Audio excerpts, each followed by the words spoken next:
Let's say it's your friend's birthday, right? And you want to buy your friend the perfect gift for their birthday. So you put all this thought and effort into thinking about the perfect gift. You go out to the store, you buy the gift, you bring it home, you write up a really nice card, you wrap the present up really nice. I mean, you're a great friend. But it just feels like there's something missing. There's just something not quite right.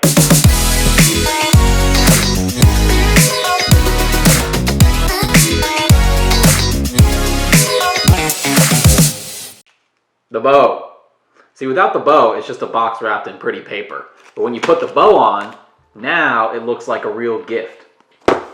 The crop on your photos is like the bow on top of the present. You spent all this time and effort going out and shooting the perfect photo. You came back, you ingested it, you color corrected it. Now it's time to finish the job and give your photo the perfect crop. Now today I'm going to be using Adobe Photoshop, but keep in mind, the tips that I talk about in this video will apply no matter what photo editing program you use. In the video I made about color correcting, you may remember that I told you it's totally subjective and there's a million different ways to color correct and edit your photos. Well, cropping is the exact same way. There's a million different ways to do this, and everyone kind of has their own unique style or their unique tendencies when it comes to cropping. Now that being said, today I'm going to give you 3 general universal rules that you can follow to help out your cropping regardless of your photographic style. So what's going to happen here is I've got 15 photos that are ready to be cropped, 5 of them that demonstrate each of these 3 rules that I'm going to talk about, and I'll walk you through each one. Then we'll come back together at the end and we'll close it out. All right? Rule number 1, your horizon lines should always be straight, no matter what. Now, obviously when you're out there shooting, it's hard to control things. Things are happening really fast, and you can't always compose the shot in camera perfectly every single time. But I see this mistake happen so many times where people leave their horizons or their backgrounds kind of tilted or at an angle like this. And that is a big no-no. Okay, so I've got 5 photos here that are ready to be cropped. And keep in mind, I've got all of these already toned and color corrected. But as far as the composition goes, these are all exactly as they were shot straight out of camera. So the first picture here is Dustin Pedroia, second baseman for the Boston Red Sox. So what I'm gonna do is go over here to my crop tool in Photoshop. And when you hit the crop tool, as you can see, it brings up all of these aspect ratio presets. Basically, your aspect ratio is a fancy way of saying your width measurement by your height measurement of your crop. Now, Photoshop offers all of these different preset ratios. You can do a square, you can do a 4:5. If you're doing vertical, you can do a 16:9 if you really wanna do a widescreen. And then it also gives you the option to make your own presets as well. So typically when I'm editing horizontal photos, I like to make a 12" by 8" preset for my horizontal crop, which equates to a 3:2 crop if you're looking at ratios. So I'm gonna hit the 12" by 8", and as you can see, it snaps right to the guides here. Now, what you wanna make sure is the horizon lines on the field, on the grass, on the dirt right here are nice and straight, as well as these lines behind him on the walls leading up to the stands. So what I'm gonna do is I'm gonna punch in, and then you can move your crop tool just to the outer corner of the crop window, and you can see you get that kind of bended arrow tool, and that'll help rotate your crop one way or the other. So I'm gonna rotate it and kind of eyeball it right to where those lines are nice and straight, and just do a little bit more here. And I'll zoom in just a little bit more. So now you can see the line of my crop is pretty much parallel to the line of the wall, which is parallel to this line, which is parallel to this line, which is parallel to the lines on the grass and the dirt. And that is gonna give me a much nicer, more appealing crop than the initial shot as shot in camera. So you can kind of see the comparison here. So I will save that, and we've got our first crop done. All right, moving on. Same idea with the second photo here. This is Michael Chavis throwing a baseball. Very cool, very exciting photo. But it's just kind of like on a tilt. And you know, this slanted wall in the back here is just really distracting. Now, here's a useful tip. So when you're in your crop tool, you see Photoshop gives you this straightening tool. This is kind of what's called a spirit level. And basically, if you hit this straighten tool and then you draw a line across something that in real life would logically be a straight line, like the bottom of this fence, Photoshop will automatically rotate your crop so that it's nice and straight.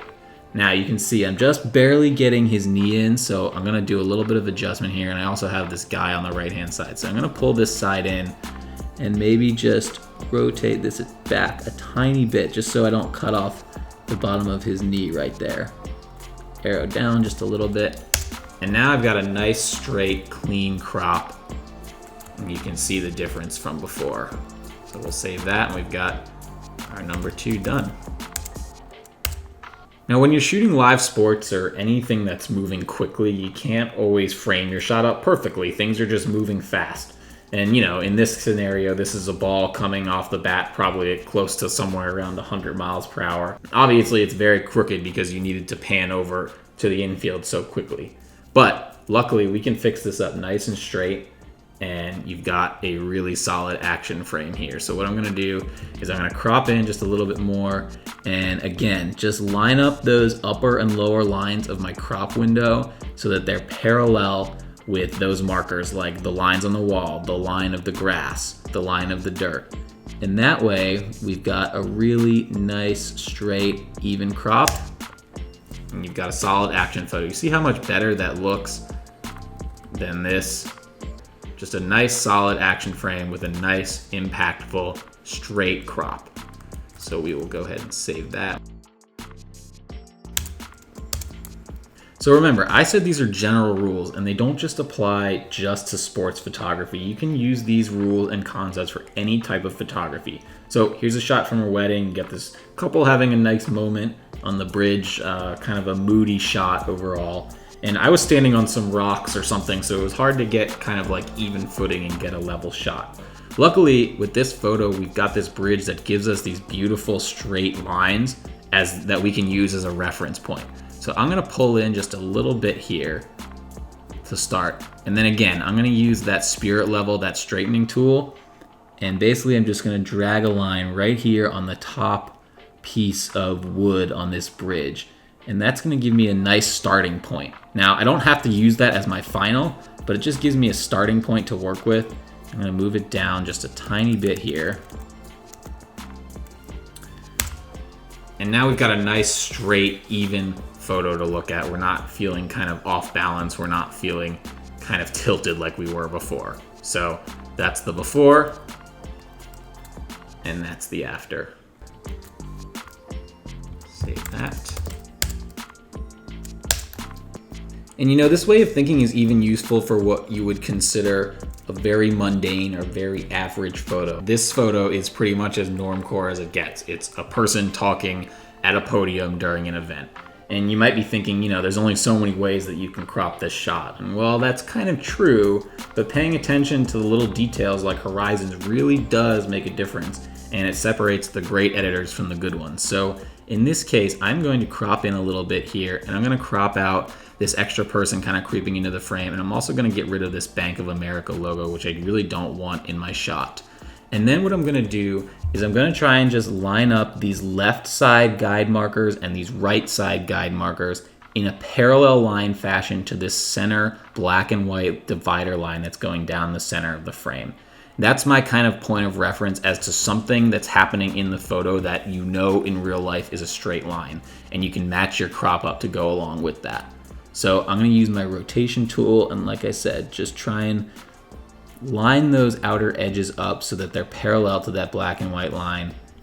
And just adjust the crop here a little bit, zoom in, and you'll see when I make this crop, it's just a lot more pleasing to the eye, a lot easier to look at, and you really just focus right in on the guy, and you don't have any outside distractions, just a really nicely cropped frame. Even though it's not a very exciting photo, it's still important to make these types of crops.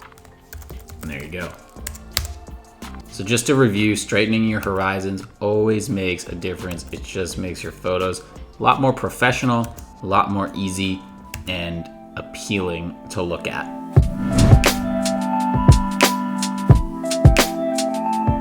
Number 2, eliminate distractions. Now, you guys know when you're out there shooting, there's a lot going on around you while you're shooting, and most of it is pretty much out of your control.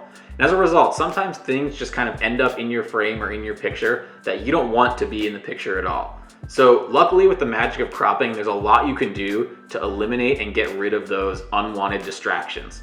All right, so the first photo here, we've got Big Papi, David Ortiz, reacting after hitting a walk-off home run. You know, I love this shot. It's a pretty much perfect reaction, looking right into the camera. He's got his hands up. The fans are going nuts behind him. You know, all the photographers' lenses right here pointed right at him. It's a really storytelling photo. And then you've got the umpire's legs right here, kind of just totally ruining this half of the shot. As sports photographers, stuff like this happens all the time, but this is actually something that'll still crop really nicely. So you really want to clean something like this up if you have the opportunity. So I'm going to take my crop tool here and really just eliminate the umpire altogether. This is totally okay to do if you're cropping photos. Not every photo is going to be shot perfectly in camera. And you can just see how much better this photo becomes, how much more impactful this photo becomes when you don't have that big blob on the side. And look at that, just a perfectly nice frame. So you see the before and after here. Just a much nicer, much more pleasing to the eye photo. All right, we have to use Ortiz again for number 2 because, you know, it seems like whenever you're shooting David, there's always a lot going on. There's always a lot of commotion happening around him. So here we have an example of something that's really busy in the background. You see all this activity, see all these bodies everywhere. There's kind of just chaos behind him. But at the same time, his body language with that cap tip is so timeless. So I'm gonna crop way in here and basically just try and isolate David against that beautiful Fenway Park silhouette and get rid of all this extra junk, this extra nonsense right here. You've got this camera right here, you've got all these people, I just don't want them in the shot. And now you've got a nice iconic image that's really gonna stand the test of time with no distractions. Really just a lot more powerful photo than before where you've got all of this mess down below. Nice job, David.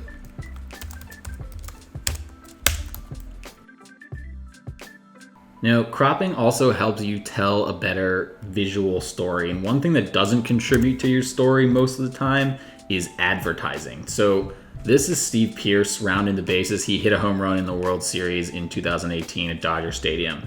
It's kind of like a blah photo out of camera. Really, when I look at it, all I can see is this annoying Smart and Final advertisement and all this kind of useless negative space here in the grass. So I'm really gonna punch in with my crop here and focus right in on this World Series sign, given that it was a World Series game. So already this starts to look a lot better. I'm gonna level it out just a little bit more and really just go in as far as I can on that World Series sign. When you crop in like this, you'll see all of a sudden the picture tells a full story in one single frame. So you've got the guy, the jubilation of the guy who hit the home run, you've got the frustration of the guy on the other team, and you've got the context of the World Series sign perfectly composed all into one frame. So, you know, you're not always gonna shoot the perfect photo in camera. You can see I probably was on the wrong lens here. I was probably too loose and should have used a longer lens. But you can still do great things with your crop to really save your photo and make it look awesome. So we will save that one as well. Now obviously it doesn't just apply to baseball. Here is a shot from the US Open Tennis Championships. This is probably back in around 2011, 2012. Looking back at this, the bones of this shot are good. You've got a good action shot of the guy running toward the ball, getting ready to try and track it down and hit. But it's just a messy shot overall. You've got this little microphone kind of pointing in. You've got all these fans, but half the seats are full, half the seats are empty. They're kind of making some weird faces. You've got these sponsor logos on the left and the right that are kind of starting to creep in. You just want to get rid of all that junk. So again, we're gonna punch in here and just focus on that US Open logo and using that beautiful blue background to kind of fill the edges of the frame on the left and the right hand side. And you see, once you crop here, you've just got a much easier to look at photo. You don't have all of these distractions. You've got a nice, simple background to focus on, and it really makes that guy, that player, pop out rather than kind of getting lost in the whole scene that you see originally. So Always get rid of those distractions. And again, in this category too of eliminating distractions, this does not just apply to sports photography. Think about these principles and concepts in your everyday run-of-the-mill photography. So this is like an event, a guy interviewing another guy, right? Yeah, sure, this happens to be a Red Sox player, but this could be any sort of corporate event that you were shooting.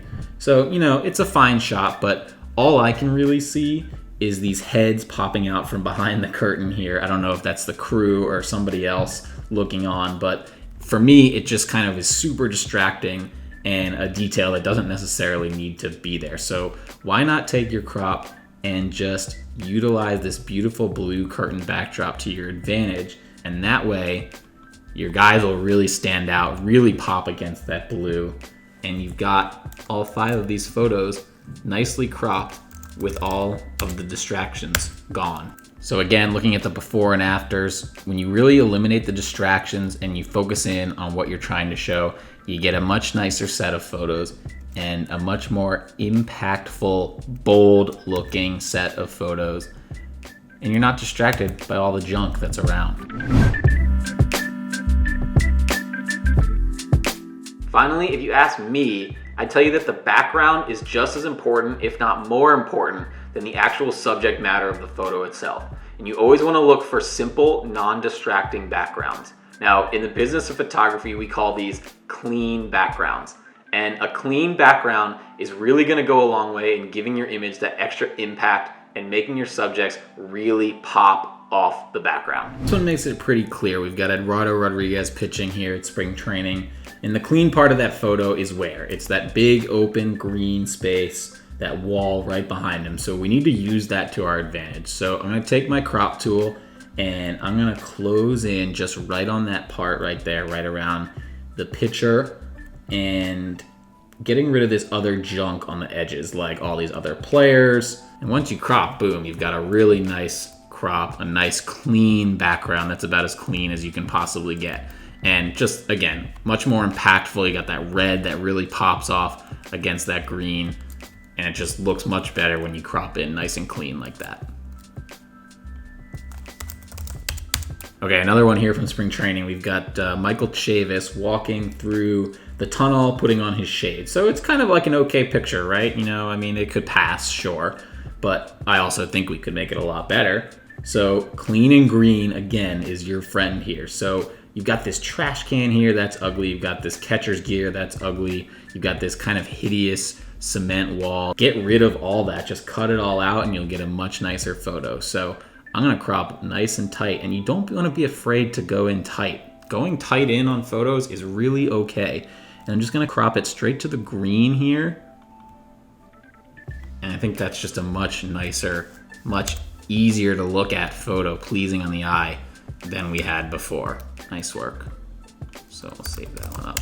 Now, this one may not be as obvious to you guys at first, but cropping is super important to the success of this image. So we've got the whole team celebrating a win at the end of the game, right? And it seems kind of cool as it is, but these guys are killing me. The feet, the videographer running in, you've got this guy's arm of this other videographer kind of creeping in the frame on the right-hand side. So this one we're gonna have to be very precise, but we can get all of that out of there. So it might take a little bit, but I'm going to start at least by getting all those other distractions out of the way. And then I'm gonna zoom in just a little bit to make sure that I'm not still including the top or the bottom of his foot there, or the bat, or those other type of things. So take your time with these crops. It takes time to get it right. A lot of the time it's not so quick. And I don't wanna cut off any of the players' feet or ankles or anything like that. So it's gonna take a little bit of time.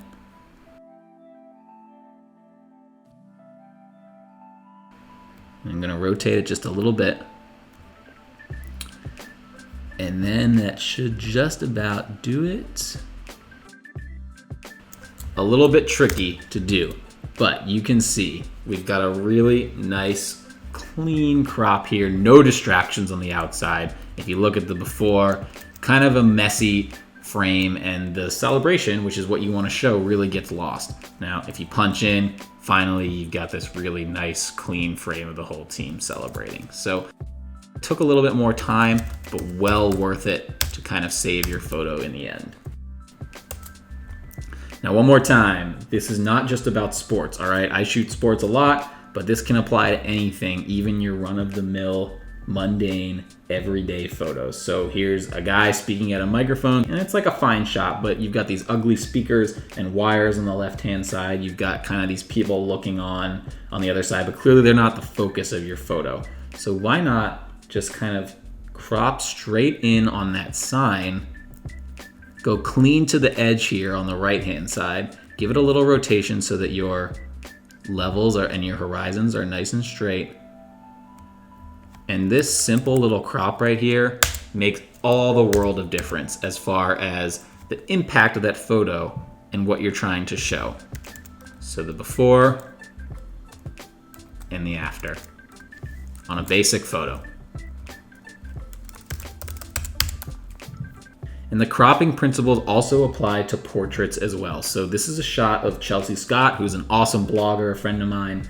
And obviously what we're going for here when we were shooting this photo shoot was the shot of her against that old man in the sea type of picture or mural on the wall behind her. But we're in an open restaurant and things are happening. The waiters are walking around, the staff's kind of doing their work. You've got these kind of chargers and things over here that we don't want. So I'm actually gonna go vertical for this. And one thing about cropping is you can use this arrow tool right here to just switch between your height and your width. And if you want to go vertical, you can just use that to very quickly switch and toggle back and forth between the two. And I'm actually going to change my vertical crop from 12 inches high to 10 inches. It just gives me a little more room to work with. And that is a 4:5 ratio crop. And that'll allow me to really just eliminate all these distractions and go nice and clean on that old man in the sea mural with Chelsea in the foreground. See how much better that looks? A much cleaner overall look to the photos, even in a portrait shoot. And so one more time with the before and after, it is all about clean. Clean is the way to go when you are cropping. Just really make your photos pop, really make your subjects stand out, get rid of all the nonsense around, and just really make you stand out from the pack. So remember, a good crop is just as important as shooting a good photo from the beginning or giving it a nice color correct. Think about any photographer whose work you love. Have you ever just sat down and looked at their portfolio website and been like, damn, those look good? Well, aside from being really great photos to begin with, which they are, and aside from also being beautifully toned and edited, which they are, most of them are also cropped in a way that really maximizes their impact. So think of your crop as the last step in the process before you're ready to show your photos off to the world. Remember, your photos are a gift, and the crop is the bow.